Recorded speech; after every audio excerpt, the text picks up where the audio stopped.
નમસ્કાર કે ન્યૂઝ સાથે હું છું દીપક બોળિયા। તો નજર કરીએ આજની ટોપ હેડલાઇન્સ ઉપર।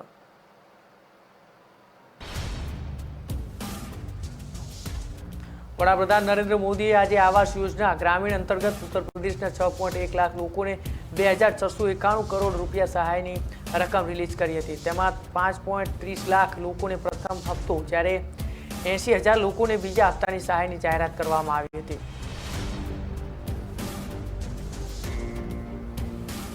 ચીનના વુહાનમાંથી દુનિયાભરમાં કોરોના વાયરસ ફેલાયો હતો એ પછી ચીને કોરોના પર કાબૂ કરવામાં સફળતા મેળવી હતી। આમ છતાં હજી પણ કોરોનાના કેસ સમયાંતરે સામે આવી રહ્યા હોવાથી ચીનની સરકાર પરેશાન છે।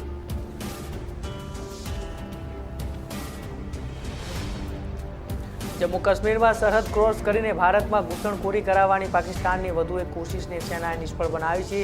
ભારતીય સેનાએ કરેલા ફાયરિંગમાં 3 આતંકીઓને ઠાળી દેવાયા છે, જ્યારે આ ફાયરિંગ દરમિયાન ભારતીય સેનાના 4 જવાનો પણ ઘાયલ થયા છે।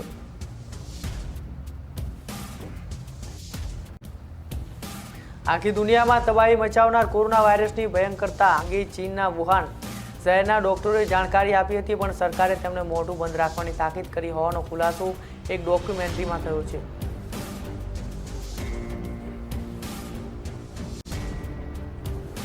દેશની રાજધાની નવી દિલ્હીમાં પ્રજાસત્તાક દિને ટ્રેક્ટર રેલી કાઢવાના મુદ્દે સુનાવણી કરવાનો સુપ્રીમ કોર્ટે આજે પણ ઇનકાર કર્યો હતો અને કહ્યું હતું કે આ બાબતે દિલ્હી પોલીસે નિર્ણય કરવાનો છે, સુપ્રીમ કોર્ટે નહીં।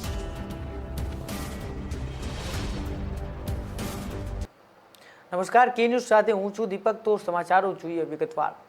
વડાપ્રધાન નરેન્દ્ર મોદીએ આજે આવાસ યોજના ગ્રામીણ અંતર્ગત ઉત્તર પ્રદેશના 6.1 લાખ લોકોને 2691 કરોડ રૂપિયા સહાયની રકમ રિલીઝ કરી હતી। તેમાં 5.30 લાખ લોકોને પ્રથમ હપ્તો જ્યારે 80,000 લોકોને બીજા હપ્તાની સહાયની જાહેરાત કરવામાં આવી હતી। તો મોદીએ યોજનામાં સામેલ 5 લોકો સાથે વિડીયો કોન્ફરન્સ દ્વારા વાતચીત પણ કરી હતી। મોદીએ કહ્યું કે યુપીમાં યોગી સરકાર આવવાની સાથે કામકાજ કરવાની રીત પણ બદલાઈ ગઈ છે।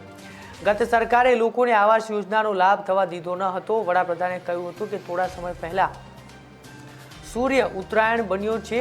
આ સમય શુભેચ્છાઓ માટેનો સર્વોત્તમ હોય છે। આવી સ્થિતિમાં ઘર માટેના રૂપિયા મળે તો તેથી વધુ સારું શું છે। થોડા દિવસો પહેલા કોરોના માટે વેક્સિનેશનની શરૂઆત પણ થઈ ગઈ છે। દેશમાં નવી સિદ્ધિઓ પ્રાપ્ત થઈ છે। તમારા જીવનમાં નવી ખુશીઓ આવે, હું દરેકને ખૂબ ખૂબ શુભેચ્છા પાઠવું છું। તો પ્રધાનમંત્રી આવાસ યોજનાએ ગરીબ લોકોને વિશ્વાસ આપ્યો છે કે જો આજે નહીં તો આવતીકાલે પણ મારું ઘર બની શકે છે। યુપી દેશના તે રાજ્યોમાં સામેલ છે જ્યાં ગામોમાં સૌથી ઝડપી મકાનો બનાવવામાં આવી રહ્યા છે। આજે 2700 કરોડ રૂપિયા એક સાથે 6 લાખ પરિવારોના ખાતામાં ટ્રાન્સફર થયા છે। આજનો દિવસ તમારા બધા માટે મોટો અને શુભ દિવસ છે। હું તે અનુભવી શકું છું। આ ધારા ગરીબો માટે વધુ કામ કરવાની પ્રેરણા છે।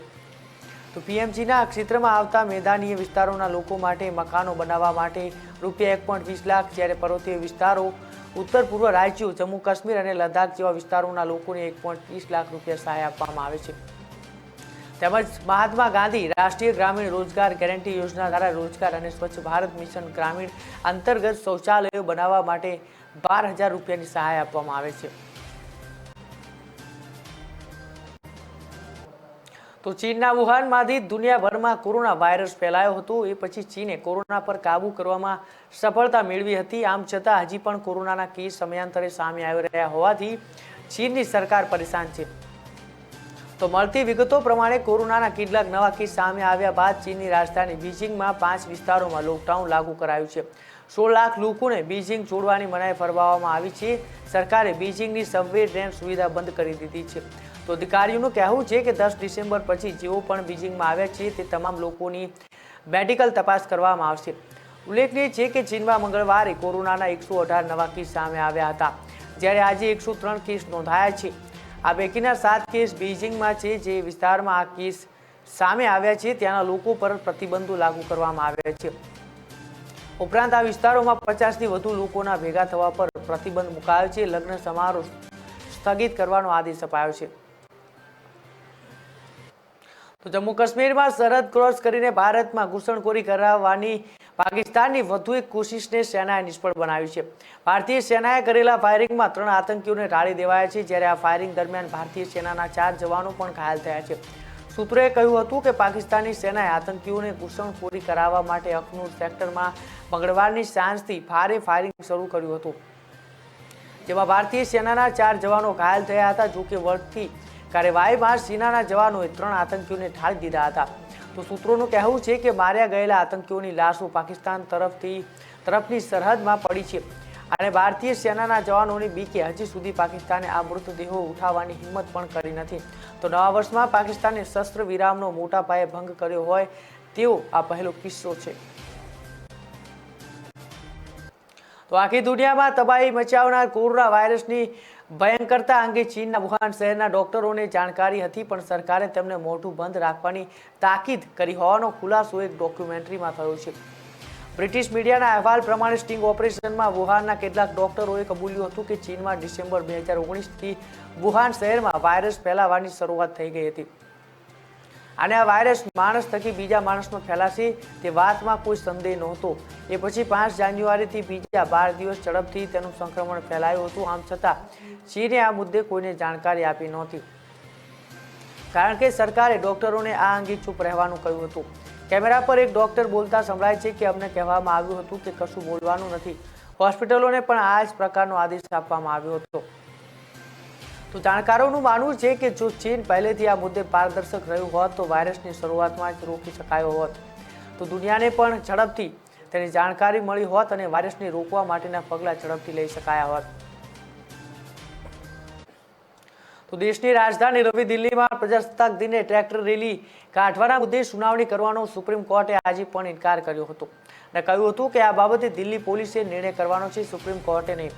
સુપ્રીમ કોર્ટે કેન્દ્ર સરકારને એવી સૂચના આપી હતી કે ટ્રેક્ટર મુદ્દે કરેલી અરજી પાછી ખેંચી લો। છેલ્લા 56 દિવસથી દિલ્હીના સીમાડે અડ્ડો જમાવી બેઠેલા હજારો કહેવાતા ખેડૂતોએ 26મી જાન્યુઆરીએ પ્રજાસત્તાક દિન પરેડ યોજાઈ રહી હોય ત્યારે ટ્રેક્ટર રેલી કાઢવાની ધમકી ઉચ્ચારતા દિલ્હી પોલીસ અને કેન્દ્ર સરકાર બંને ચોંકી ઉઠ્યા હતા। આ બાબતે સુપ્રીમ કોર્ટમાં અરજી કરવામાં આવી હતી કે સુપ્રીમ કોર્ટ આ ટ્રેક્ટર રેલી બાબતે કોઈ આદેશ આપે। આજે સુપ્રીમ કોર્ટે સતત બીજી વાર આ મુદ્દે કંઈ કહેવાનો ઇનકાર કર્યો હતો। Chief justice S A. Bobde, justice L Nageswara Rao અને જસ્ટિસ વિનીત સરનની બનેલી બેન્ચે કહ્યું હતું કે અમે ટ્રેક્ટર રેલી અંગે કોઈ આદેશ આપી શકીએ એમ નથી। તો તમને અરજી પાછી ખેંચવી હોય તો અમે પરવાનગી આપીએ છીએ। આમ હવે આ મુદ્દો ફરી કેન્દ્ર સરકાર અને ખેડૂતો વચ્ચેનો થઈ ગયો છે। ખેડૂતો પોતાની જીદ પર અડગ છે અને સરકાર પોતાની જીદ પર મક્કમ છે। તો ખેડૂતોના આંદોલન દરમિયાન 30થી વધુ ખેડૂતો જાન ગુમાવી ચૂક્યા છે। દિલ્હીમાં હાડકા થીજી જાય એવી કાતિલ ઠંડીમાં પણ ખેડૂતો જ્યાં છે ત્યાં અડગ બેઠા છે। ખેડૂતો માટે પ્લાસ્ટિકના તંબુ, હરતા ફરતા શૌચાલયો, બંને સમય જમાડતું લંગર, ચા પાણી અને જીવન જરૂરિયાતની ચીજો મફત આપતું કિસાન મોલ હોવાથી ખેડૂતોને કોઈ તકલીફ નથી।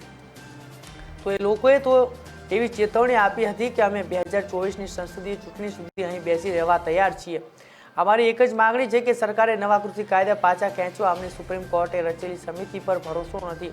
તો કાયદા સુપ્રીમ કોર્ટે નથી ઘડ્યા, સરકારે ઘડ્યા છે, એટલે સરકાર કાયદા પાછા ખેંચે તો અમે બીજી મિનિટે અહીંથી રવાના થઈ જઈશું। તો સરકારની મનોદશા સમજી શકાય એવી છે। સરકાર માને છે કે એકવાર કોઈ કાયદો પાછો ખેંચવામાં આવે તો બીજી વાર બીજા કોઈ કાયદા પાછા ખેંચવા માટે આવું દબાણ થઈ શકે છે। તો 2020ના ફેબ્રુઆરીમાં નાગરિકતા અંગેના નવા કાયદા અને નાગરિકતાના રજિસ્ટર અંગે આવું જ આંદોલન થયું જે હિંસક નીવડ્યું હતું। અત્યારે કેન્દ્ર સરકાર માને છે કે કૃષિ કાયદા પાછા ખેંચવામાં આવે તો આવતીકાલે નાગરિકતા અંગેનો કાયદો રદ કરાવવા માટે આવું આંદોલન થઈ શકે છે। તો એક જૂથ દ્વારા એવો પણ આક્ષેપ થયો હતો કે કહેવાતા ખેડૂતોના નામે ખરેખર તો ખેડૂતોના પસીનાને વટાવી ખાતા દલાલો અને ખાલિસ્તાની આતંકવાદ જેવા પરિબળો આ આંદોલનને કબજે કરી બેઠા છે। અમેરિકાના રાષ્ટ્રપતિ ડોનાલ્ડ ટ્રમ્પ 45મા રાષ્ટ્રપતિ પદ માટે યોજાયેલી ચૂંટણી હારી ગયા બાદ રાષ્ટ્રપ્રમુખ પદ છોડતા પહેલા 19 મિનિટનું વિદાય ભાષણ આપ્યું હતું, જેમાં તેમણે થોડા દિવસ અગાઉ કેપિટલ ભવનમાં થયેલી હિંસા પોતાની ઉપલબ્ધિનો ઉલ્લેખ કર્યો હતો। ટ્રમ્પે કેપિટલ ભવનમાં થયેલી હિંસાને અમેરિકી મૂલ્યોની વિરુદ્ધનું ગણાવ્યું હતું। ટ્રમ્પે કહ્યું હતું કે કેપિટલ ભવન પર હિંસાથી દરેક અમેરિકી ભયભીત હતો। તો રાજનીતિક હિંસા તે તમામ મૂલ્યો પર હુમલો છે જે મૂલ્યોને આપણે જીવીએ છીએ। આ ક્યારેક ચલાવી ન શકાય। હવે આપણે અગાઉથી વધુ સાથે મળીને રહેવાનું છે। અમેરિકી રાષ્ટ્રપતિ ડોનાલ્ડ ટ્રમ્પે પોતાની ફેરવેલ સ્પીચ દરમિયાન ચીનનો પણ ઉલ્લેખ કર્યો અને કહ્યું કે અમે ચીન સાથે ઐતિહાસિક વેપાર કરાર કર્યો હતો, જે સાથે જ નવી સમજૂતીઓ પણ કરી। આપણી વ્યાપાર નીતિ ઝડપથી બદલતી ગઈ છે, તેના કારણે અરબો રૂપિયાઓ અમેરિકાને મળ્યા હતા, પરંતુ કોરોના વાયરસે આપણને બીજી દિશામાં વિચારવા માટે મજબૂર કર્યા હતા। તો ડોનાલ્ડ ટ્રમ્પે કહ્યું હતું કે આપણે બધાએ અમેરિકાને ફરીથી મહાન બનાવવા માટે એક મિશન શરૂ કર્યું. અમે દુનિયાના ઇતિહાસમાં સૌથી મોટી અર્થવ્યવસ્થાનું નિર્માણ કર્યું છે. તેમણે વધુમાં કહ્યું હતું કે તેઓને દશકો બાદ એવા પહેલા રાષ્ટ્રપતિ હોવા પર ગર્વ છે કે જેઓએ કોઈ નવી લડાઈ શરૂ કરી નથી. તેમણે કહ્યું કે મને દાયકાઓ બાદ એવા રાષ્ટ્રપતિ હોવાનો ગર્વ છે જેણે કોઈ નવું યુદ્ધ શરૂ નથી કર્યું. કેપિટલ હિલ્સા પર તેમણે કહ્યું કે હુમલાથી તમામ અમેરિકી નાગરિક ભયભીત હતા. તો ફ્રાન્સની એનર્જી કંપની ટોટલ ગ્રુપે અદાણી જૂથની કંપની અદાણી ગ્રીન એનર્જી લિમિટેડમાં 20% હિસ્સો ખરીદવા એક કરાર કર્યો છે. આ હિસ્સો ખરીદવા ટોટલ જૂથ અદાણીને $2.5 અબજ ચૂકવશે. બંને કંપનીઓ દ્વારા જારી એક સંયુક્ત નિવેદનમાં કહેવાયું છે કે આ સોદાથી ફ્રાન્સના પેરિસ સ્થિત ટોટલ ગ્રુપને દુનિયાના સૌથી મોટી સૌર ઉર્જા ઉત્પાદક કંપનીમાં હિસ્સો મળશે. તો આ સાથે 2.35 ગીગાવોટની સૌર સંપત્તિમાં પણ 50% હિસ્સો મળશે. આ પહેલા ટોટલ જૂથે 2018માં અદાણીની શહેરી ગેસ વિતરણ ફર્મ અદાણી ગેસ લિમિટેડમાં પણ 37.4% હિસ્સો ખરીદ્યો હતો. આ ઉપરાંત ટોટલ જૂથે ઓડિશા સ્થિત અદાણીની નિર્માણાધીન થાંભલા LNG પરિયોજનામાં પણ 50% હિસ્સો હાંસલ કર્યો હતો. તો ઉપરોક્ત સંયુક્ત નિવેદનમાં કહેવાયું છે કે ટોટલ જૂથ ઓઇલ બિઝનેસ પરની નિર્ભરતા ઘટાડવા માંગે છે અને વીજળી તથા નવીનીકરણ ઉર્જામાં રોકાણ વધારી રહ્યું છે. ટોટલ જૂથનું લક્ષ્ય 7 ગીગાવોટ નવીનીકરણ ઉર્જા ઉત્પાદન ક્ષમતા વધારીને 2025 સુધી 35 ગીગાવોટ કરવાનું છે.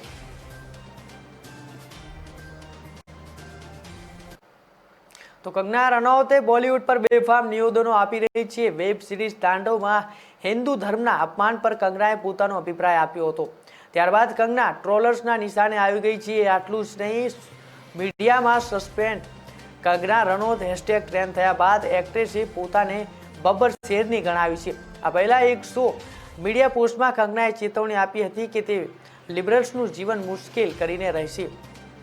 તો કંગનાએ બુધવાર 20 જાન્યુઆરીના રોજ એક પોસ્ટમાં કહ્યું હતું કે લિબરલ્સ પોતાના કાકા જેકની આગળ રડ્યા અને મારું અકાઉન્ટ થોડા સમય માટે પ્રતિબંધિત કરાવ્યું. એ લોકો મને ધમકી આપી રહ્યા છે. મારું અકાઉન્ટ વર્ચ્યુઅલ ઓળખ ગમે ત્યારે દેશ માટે શહીદ થઈ શકે છે, પરંતુ મારું દેશભક્તિનું સ્વરૂપ હંમેશા મારી ફિલ્મમાં જોવા મળતું રહેશે. તમારું જીવન મુશ્કેલ કરીને રહીશ. કંગના અંગે સોશિયલ મીડિયામાં આ ટ્રેન્ડ તાંડવના મેકર્સ અંગે કરેલી પોસ્ટ બાદ થયું છે.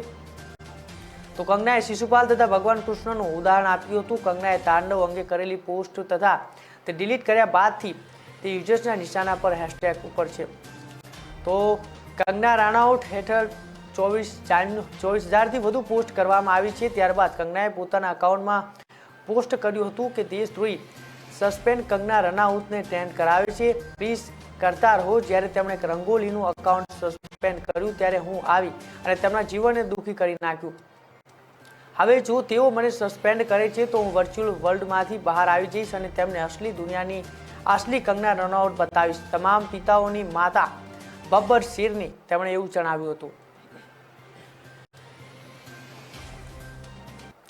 ભારત અને ઓસ્ટ્રેલિયા અને શ્રીલંકા ઇંગ્લેન્ડ વચ્ચે સમાપ્ત થયેલી ટેસ્ટ મેચ બાદ ઇન્ટરનેશનલ ક્રિકેટ કાઉન્સિલ ICCએ આજે રેન્કિંગ જારી કરી છે. પેટર્નિટી લીવ પર ગયેલા કપ્તાન વિરાટ કોહલી એક સ્થાનના નુકસાન સાથે બેટ્સમેન રેન્કિંગમાં ચોથા ક્રમે આવી ગયા છે. કેન વિલિયમસન, સ્ટીવ સ્મિથ અને માર્નસ લબુશેન અનુક્રમે પહેલા, બીજા અને ત્રીજા સ્થાને છે. તો બ્રિસ્બેન ટેસ્ટમાં 5મા દિવસે તોફાની બેટિંગ કરનાર ઋષભ પંત બેટ્સમેન રેન્કિંગમાં ઘણો ઉપર આવી ગયો છે. મેન ઓફ ધ મેચ તરીકે પસંદ થયેલા પંતને 13 સ્થાનનો ફાયદો થયો છે. 89 રનની ઇનિંગ્સ રમ્યા બાદ બેટ્સમેન રેન્કિંગ 13મા ક્રમે આવી ગયો છે. ભારત, ઓસ્ટ્રેલિયા અને શ્રીલંકા ઇંગ્લેન્ડ વચ્ચે સમાપ્ત થયેલી ટેસ્ટ મેચ બાદ ઇન્ટરનેશનલ ક્રિકેટ એ આજે રેન્કિંગ જારી કરી છે. પેટર્નિટી લીવ પર ગયેલા કપ્તાન વિરાટ કોહલી એક સ્થાનના નુકસાન સાથે બેટ્સમેન રેન્કિંગમાં ચોથા ક્રમે આવી ગયા છે. તો કેન વિલિયમસન, સ્ટીવ સ્મિથ અને માર્નસ લબુશેન અનુક્રમે પહેલા, બીજા અને ત્રીજા સ્થાને છે. બ્રિસ્બેન ટેસ્ટમાં 5મા દિવસે તોફાની બેટિંગ કરનાર ઋષભ પંત બેટ્સમેન રેન્કિંગમાં ઘણો ઉપર આવી ગયો છે. મેન ઓફ ધ મેચ તરીકે પસંદ થયેલા પંતને 13 સ્થાનનો ફાયદો થયો છે. તે 89 રનની ઇનિંગ્સ રમ્યા બાદ બેટ્સમેન રેન્કિંગ 13મા ક્રમે આવી ગયો છે.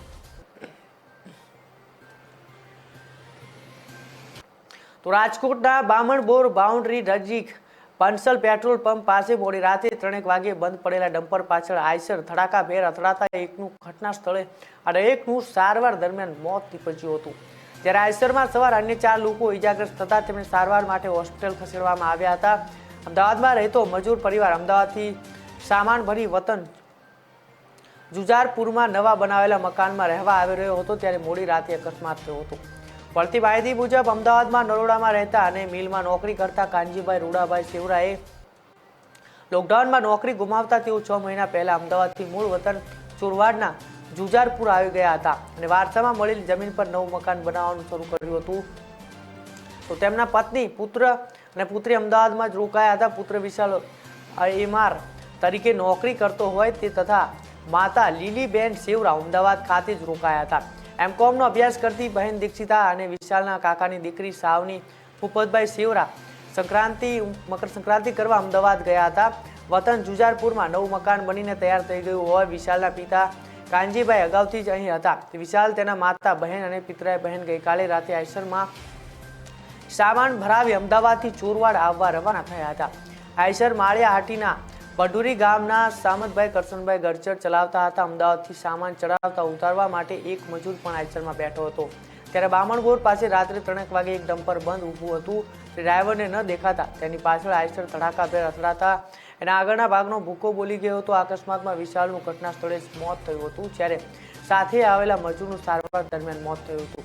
તો વિશાલ માતા પિતાનો એકનો એક આધારસ્તંભ પુત્ર હતો. બનાવની જાણ થતાં કાનજીભાઈ સેવરા વતન જુજાપુરથી રાજકોટ દોડી આવ્યા હતા. દીકરાના મોતથી પરિવારજનો આઘાતમાં ગરક થઈ ગયા હતા. ઘટનાની જાણ થતાં કુવાડવા પોલીસ સ્થળ પર પહોંચી ગઈ હતી અને આગળની કાર્યવાહી હાથ ધરી હતી.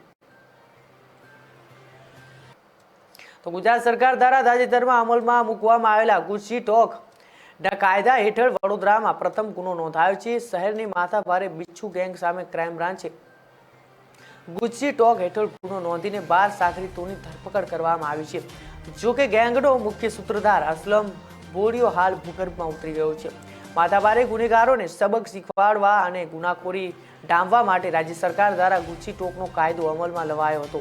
રાજ્યના મોટાભાગના શહેરોમાં માથાભારે શખ્સો સામે ગુજસી ટોક હેઠળ ગુના દાખલ કરવામાં આવ્યા છે, પરંતુ વડોદરામાં આ કાયદા હેઠળ અત્યાર સુધી એક પણ ગુનો નોંધાયો ન હતો. દરમિયાન તાજેતરમાં ફતેગંજ પોલીસ સ્ટેશનની હદમાં વહેલી સવારે મોપેડ પર આવેલા 3 શખ્સોએ ચપ્પુની અણીએ 2 લોકોને લૂંટી લીધા હોવાનો બનાવ પોલીસ સ્ટેશનમાં નોંધાયો હતો.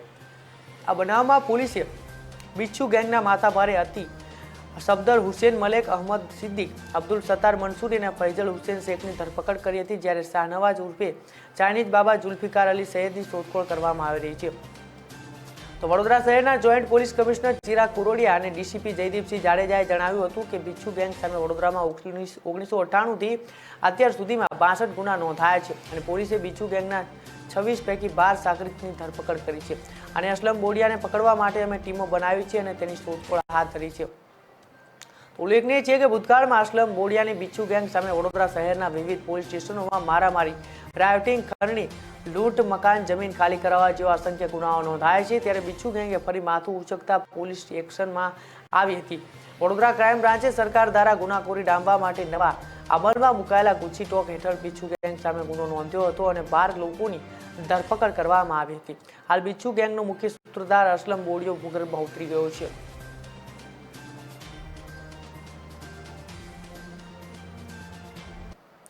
તો સમય થયો છે એક વિરામનો. મળીએ વિરામ બાદ.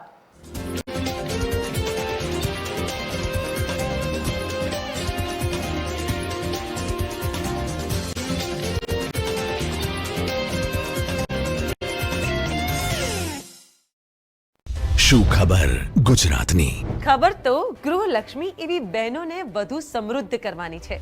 મુખ્યમંત્રી મહિલા ઉત્કર્ષ યોજના દ્વારા ગુજરાતની લાખો બહેનોને ધિરાણ આપીને લાખો પરિવારોને આર્થિક રીતે પગભર કરવાનું લક્ષ્ય છે ગુજરાતનું. બહેનોના 1 લાખ જૂથ બનશે. રાજ્યની સહકારી બેંકો બહેનોના આવા જૂથોનો સંપર્ક કરશે અને અપાશે 1 પણ રૂપિયાના વ્યાજ કે જામીન વિના ધિરાણ. એટલું જ નહીં, આ માટે ગુજરાતના ઇતિહાસમાં પહેલીવાર સરકાર સહકારી બેંકોને 6% સબસિડી આપશે. એટલે મહિલાઓને જે મૂડી મળશે તેનું વ્યાજ ભરશે સરકાર. ગુજરાતની લાખો માતાઓ બહેનોના કૌશલ્ય, અપાર ક્ષમતા અને સરકારની સરળ સહાયના સમન્વયથી ઉત્કર્ષ થશે મહિલાઓનો, ઉત્કર્ષ થશે પરિવારોનો અને ઉત્કર્ષ થશે રાજ્યનો. નિર્ણાયક નેતા અને મજબૂત સરકારની આવી જ ખબરો સાથે ફરી મળીશું. જય હિન્દ. શું ખબર ગુજરાતની?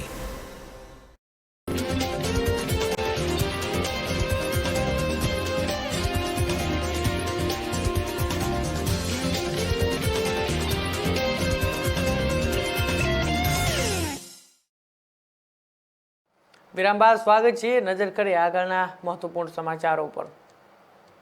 તો કોરોના ગાઈડલાઇન્સનું નેતાઓ જ પાલન ન કરતા હોવાનું સામે આવી રહ્યું છે. ત્યારે સુરતના વરાછા વિસ્તારમાં આવેલા યોગી ચોક ખાતેના સરદાર ફાર્મમાં ભોજન સમારંભનું આયોજન કરવામાં આવ્યું હતું.